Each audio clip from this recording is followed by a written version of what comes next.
Alrighty, here's where here's where things start to get wild. This is the double feed.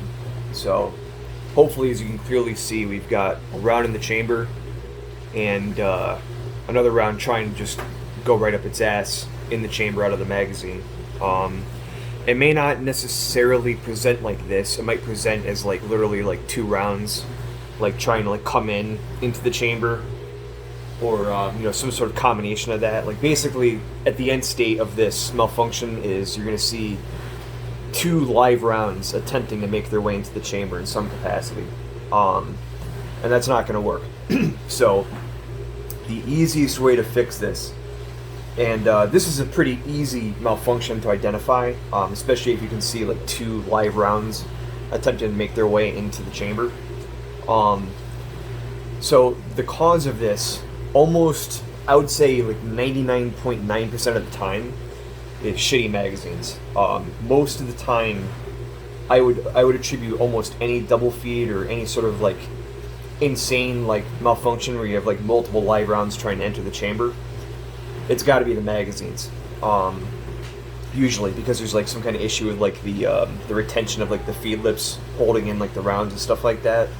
So what I'm trying to say is like whatever magazine this is happening with is probably not a good magazine, and it's probably going to continue happening. So what I would say is your immediate action when you see this malfunction is to drop the magazine. If you have the presence of mind, you're going to kind of help yourself out if you lock the magazine back. Oh, I'm sorry. Jesus Christ. If you lock the bolt back before you do this. This is like, again, we're assuming like rounds are coming your way. It's a two-way range, and you're like, holy fuck, I gotta fix this. So probably what you're gonna do is we're gonna try to like basically just disregard the fact that there are live rounds in this magazine.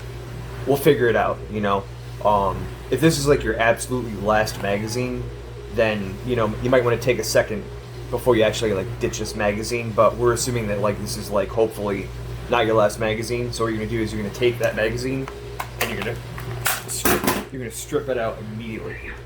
Once you strip that magazine out, what you're gonna do now is you're going to then lock the bolt to the rear and shake out everything, make sure it's clear. If God forbid that was actually somehow your last magazine, whatever, go ahead and retrieve that magazine, reinsert it. But in most cases, what I would recommend you do is you grab a fresh magazine, insert that, and chamber round off of that, and start re-engaging. That's probably your safest bet. If you're down to one magazine that sucks, like I said, hopefully it doesn't get to that point, but it's better to have some rounds in a shitty magazine than no rounds with good magazines.